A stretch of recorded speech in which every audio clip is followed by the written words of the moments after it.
Olá, seja bem-vindo a mais um subsídio da EBD, Escola Bíblica Dominical. Eu sou o pastor Everson Tomás, da Igreja Assembleia de Deus, Ministério de Cubatão. E nós vamos estar aqui tratando sobre a lição de número 9, Contrastes na Adoração da Antiga e Nova Aliança. Meus queridos, nós estamos estudando todo o livro de Hebreus. O livro de Hebreus é um livro fantástico, porque ele é cheio de simbolismo e cheio de significado. Este livro ele é muito importante, porque ele fala do Antigo Testamento à luz do Novo Testamento. E isso é extremamente importante para que nós possamos compreender as riquezas que estão contidas dentro do Antigo Testamento. Então vamos lá. A primeira coisa que eu quero dizer para os irmãos é que eu vou trabalhar neste subsídio a respeito da Arca da Aliança, porque na lição de número 8 eu já me antecipei, e na lição de número 8 eu já falei sobre a tipologia de tudo que está no tabernáculo, explicamos o que é tipologia. Então eu já fiz isso de propósito. Para quê? Para que haja um tempo maior para nós falarmos sobre a Arca da Aliança. É o maior símbolo que nós encontramos dentro do tabernáculo. Não tem nada que possa superar, em termos de simbologia, o significado da Arca da Aliança. Haja vista que o único material que se perpetuou foi a Arca da Aliança. Se perpetuou no sentido quando Moisés recebeu da parte de Deus, depois que construiu ali a Arca da Aliança, no período de Davi e no período do Templo de Salomão. A Arca sempre foi a mesma. A Arca ela nunca mudou. Ela não teve substituição, ela não foi substituída. Então isso daí tem um significado muito profundo, a singularidade da Arca da Aliança. Cristo, ele é único, Cristo, ele é singular, Cristo, ele é incomparável e não tem nada que nós podemos comparar com o nosso Senhor. E é por isso que a Arca da Aliança ela tipifica muito bem a pessoa de Cristo Jesus. Em Êxodo capítulo 25, do 1 ao 22, nós podemos observar que Deus mostrou ali para Moisés no monte como teria que ser feita a Arca da Aliança. Já em Isaías 37, do 1 ao 9, nós podemos observar ali a ocasião que a Arca da Aliança foi construída. E dentro desta ocasião, se perpetuou a sua singularidade. A singularidade da Arca da Aliança, ela é extremamente importante para tudo aquilo que nós vamos estar falando nesse subsídio. Então, o que nós encontramos dentro da Arca da Aliança?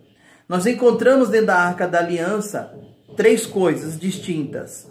Nós temos o pote contendo um maná, nós temos também ali a vara de Arão, que floresceu, e nós temos ali também as duas tábuas, que foi dada ali para Moisés no Monte Sinai.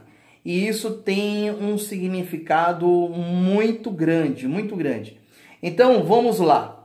As tábuas da lei, elas significam o quê? A lei de Deus. A lei de Deus que foi dada aos homens. Então você vai poder encontrar isso daí em Êxodo 25, 16, 17, Deuteronômio 10, 5, o versículo, também Deuteronômio 31, o versículo 26. O pote de ouro com o maná, ele simboliza o Filho de Deus, o pão vivo que desceu do céu. Ele representa o nosso Senhor Jesus. E aqui nós encontramos isso em Êxodo 16, Hebreus 9, 4, João 6, Apocalipse 2, 17. e a vara de Arão que floresceu. O que representa a vara de Arão? A vara fala do Espírito Santo. Do Espírito Santo que frutifica. Do Espírito Santo que faz dar todas as coisas em nossas vidas dar fruto nas nossas vidas. Então nós encontramos isso em Números 17:10, Hebreus 9:14. Também tem um outro objeto que é muito importante e muitas das vezes isso não é falado. Nós temos ali também que é do lado, ela fica do lado e a Bíblia não diz, né? A lei ali no livro de Êxodo, que lado que era? Se era do lado direito ou se era do lado esquerdo. Mas encontramos ali o livro da aliança. O livro da aliança, ela simboliza a nova aliança que nos foi dada através da palavra de Deus, da Bíblia Sagrada. Então, aqui em Deuteronômio 31:26 e 1 Reis 22. Agora, veja só que coisa interessante. Nós observamos o seguinte.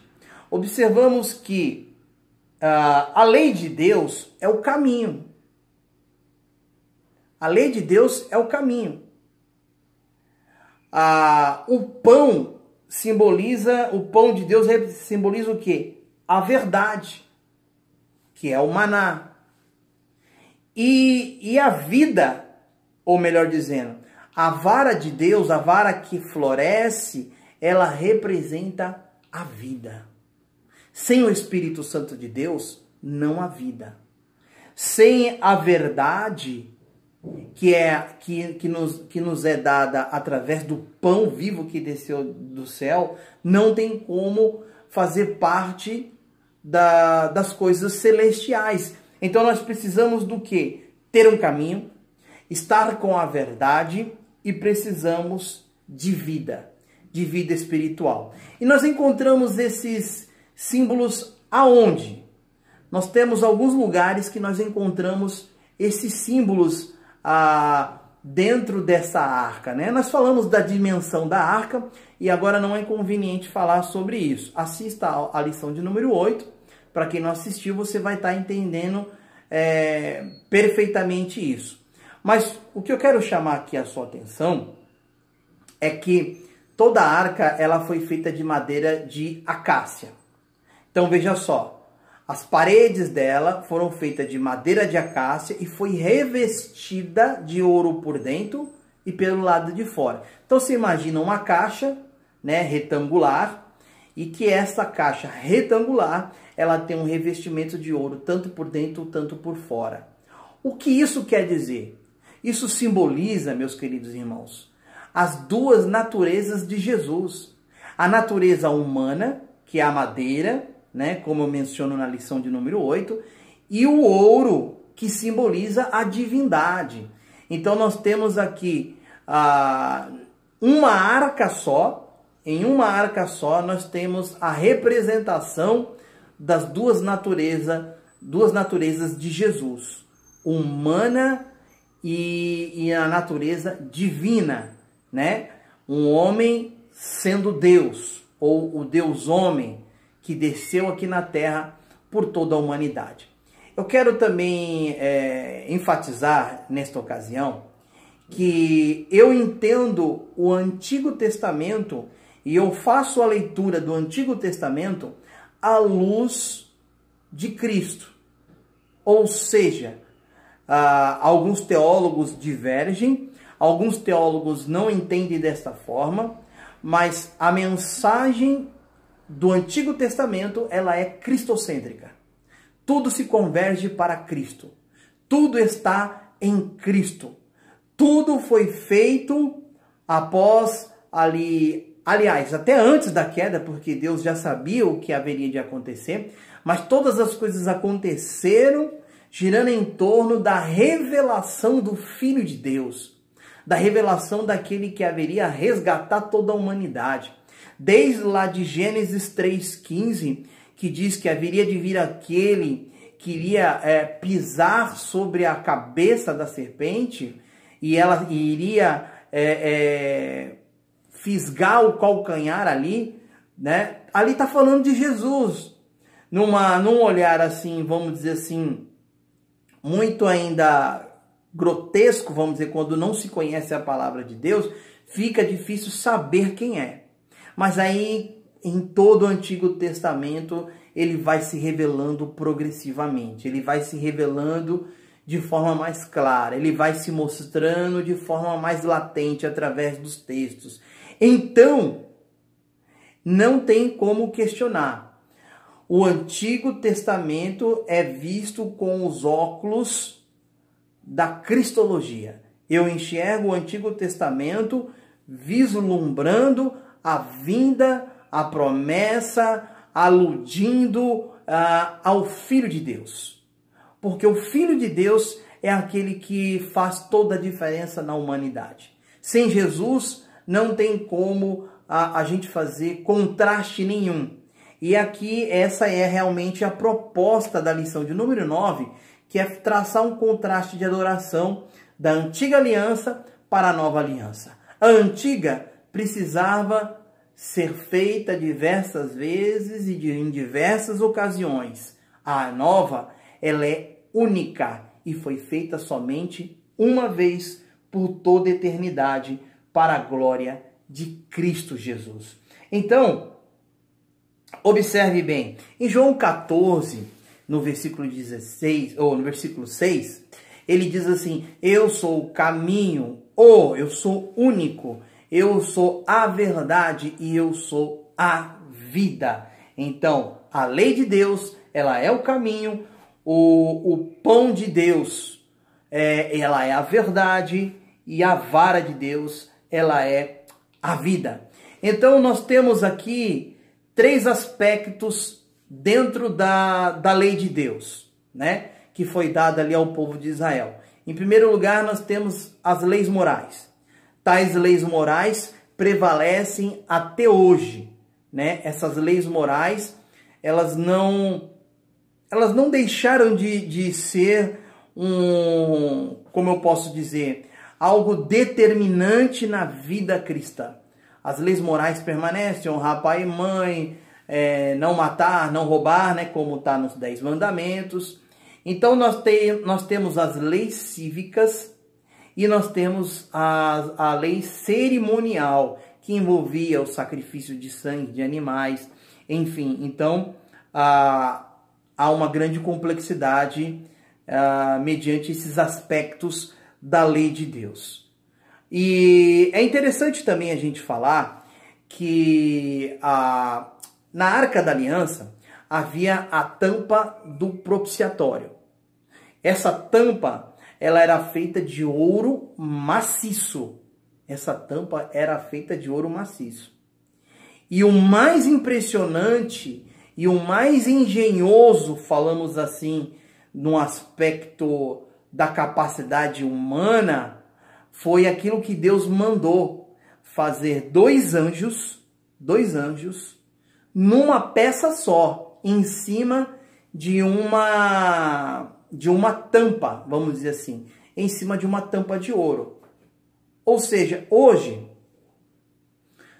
os artistas, se fossem fazer alguma coisa desse tipo, iriam fabricar a tampa e depois iriam soldar 2 anjos, ou iriam colar de alguma forma. Mas, irmãos, preste atenção, Deus, ele é tão único e perfeito que ele deu a ordem para fazer essa tampa do propiciatório junto com os anjos de um material só. Foi lapidado de um material só. Por quê? Porque um anjo, ele simboliza Deus. O outro anjo simboliza o Espírito Santo. E a tampa do propiciatório simboliza Cristo Jesus. E veja só que coisa maravilhosa. Os anjos estão olhando para onde? Um virado de frente para o outro, e eles estão olhando para Cristo. Eles estão olhando para a tampa do propiciatório. Essa tampa do propiciatório, ela é colocada ali em cima de que forma?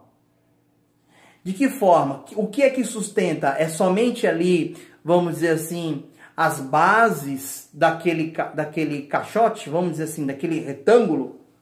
Não.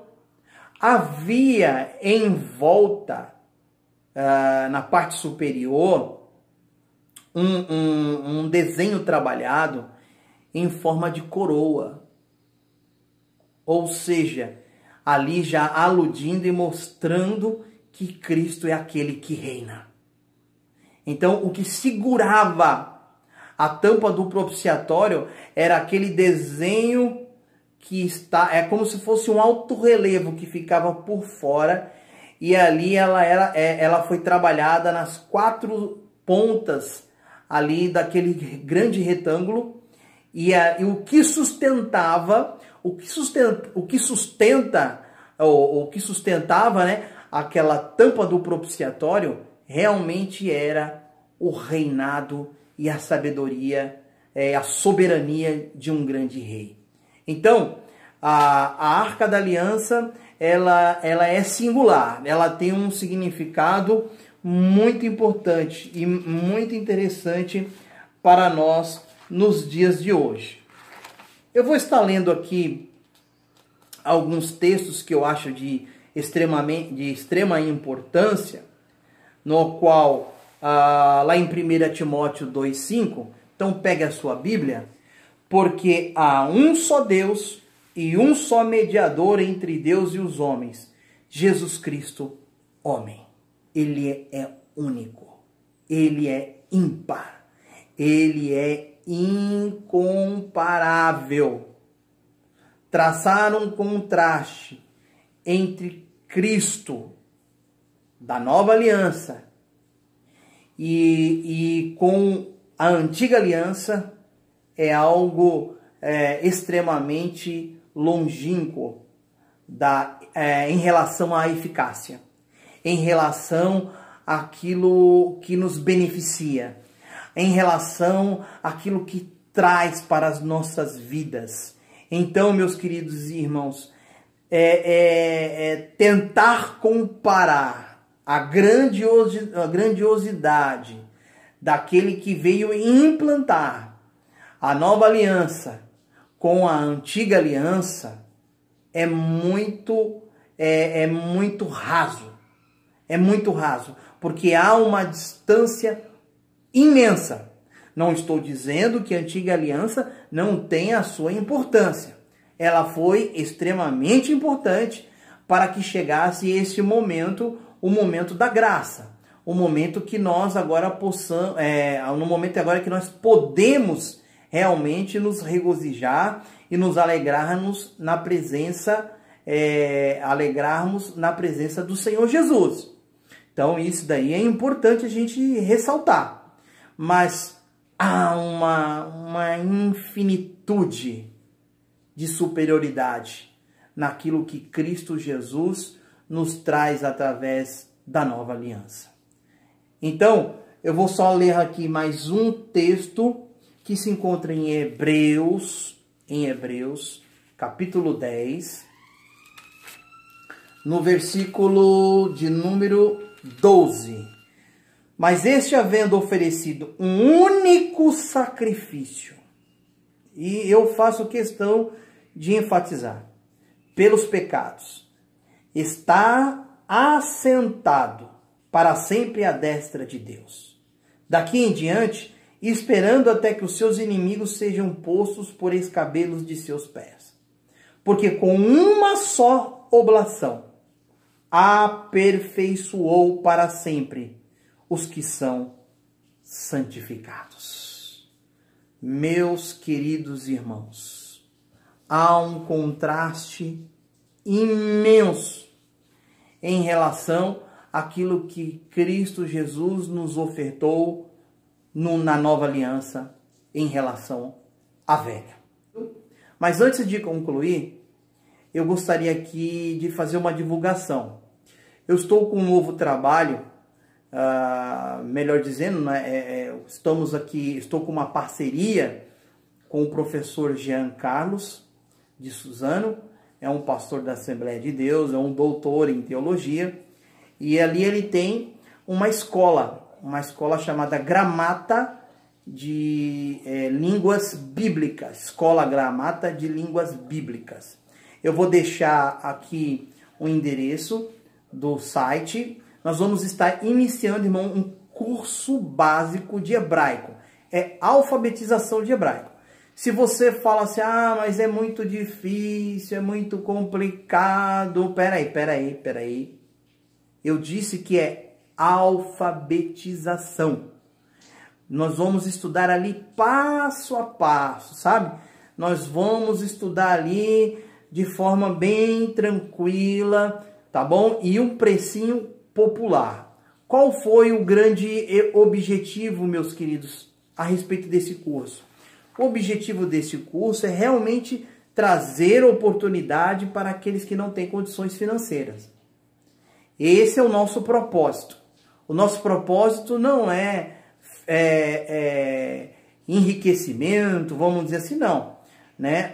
É certo que há algumas despesas, né, para manter essa plataforma de estudo no ar, né, em operação, o site, enfim. Então eu vou estar colocando aqui embaixo, tá? O preço é imperdível, tá? O valor que está passando aí para você é o valor do curso inteiro. O curso é de 6 meses, com uma videoaula por semana. E aí eu passo para você as tarefas da semana. Entre no site, vai lá em compra, clica em compra, vai aparecer para você ali a facilitação de pagamento, como estou mostrando aqui. Você vai se inscrever e você vai mergulhar dentro das línguas originais. E isso daí é fantástico. Quer ver só? Eu vou te dar um pequeno exemplo. Na primeira lição, que já está gravada, eu falo sobre Gênesis, capítulo de número 1, o versículo de número 2, que diz assim, olha, um pequeno exemplo só, tá? Que diz assim, e disse Deus, melhor dizendo, é o 2, e a terra era sem forma e vazia, e havia trevas sobre a face do abismo. Meus amados irmãos, e aí a gente para analisar e observa o seguinte, o que é havia trevas sobre a face do abismo? Que abismo que é esse? Como é que pode ter a trevas, a terra sem forma, vazia, então ela é uniforme, ela é informe, né, melhor dizendo, ela é vazia, mas as trevas estavam sobre o abismo. Veja bem, a palavra abismo no original que está aqui é terrom. Terrom, se nós procurar no dicionário hebraico, nós vamos encontrar ali o significado que é de abismos de águas profundas. Então veja só como começa a dar agora um novo sentido. Um novo sentido. Que diz assim, então vamos ler conforme a tradução, no sentido realmente real, literal da tradução. E a terra era sem forma e vazia, e havia trevas sobre a face do abismos de águas profundas.